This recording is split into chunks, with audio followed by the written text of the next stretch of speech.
Good morning, dear students. How are you? Before starting first chapter of history, let's revise what we have done in 6th standard. What is history? History is the study of the past, and those who study the subject as a profession are called historians. Why do we study history? By studying history, we get to know about our country and the world. So now let's start a new chapter in history. The name of the chapter is When, Where and How. Periodization of history. Dividing history into periods is called periodization. The study of history is generally divided into the following three periods: ancient period, medieval period and modern period. Medieval period is said to have begun in the 8th century and lasted till the 18th century. The medieval Indian history is marked by large variety of developments. During this period, the political and administrative system started to change in two ways. Salaries to the army and administrative officers were often paid through land grants, means king lost his various claims on that particular piece of land except his ownership rights. The subordinate chiefs under the king played important roles in the victory of the king in a war. They paid taxes to the king. Sometimes their chiefs also called these chiefs also called Samantas grew very powerful and rebelled against the king to establish their independent standing.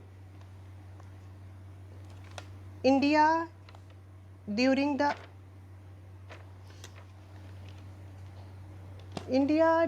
medieval period.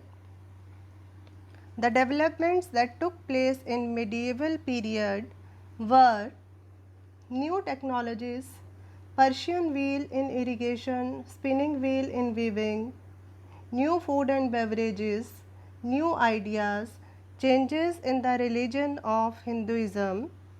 What changes in the religion of Hinduism? People started worshipping new deities. Importance of priest or the Brahman increased in the society, especially in South India. New religion Islam reached India. Islam reached India through merchants and traders who first brought the teachings of the Holy Quran to India in the 7th century.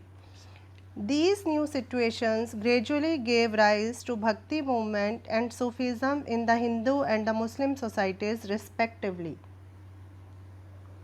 The medieval period in India can be studied under the following heads: the rise of new political and social groups, the Delhi Sultanate, the Mughal rule. The term Hindu referred to the region east of the river Sindhu in the old Persian texts. The Turks referred to the people east of the Indus as Hindu, their land as Hindustan and their language as Hindavi. Sources of history. The main sources for the study of medieval India include literary sources like the chronicles and travelogues written by court historians and foreign travelers who visited India during this period. Other secular texts also help in this context. Chronicles. Chronicles are an invaluable source of information about the medieval period because the foreign travelers and scholars who visited India wrote honestly about what they saw and experienced in India. Some important examples of travelogues are Al-Biruni's Tehqiq-e-Hind and Ibn Battuta's Rihla. Document and literature. A farman was a royal order. It can be understood as the official letter of information or message for any concerned person or office or general people. It provides useful information to the historians writing on medieval India. Next comes the archaeological sources.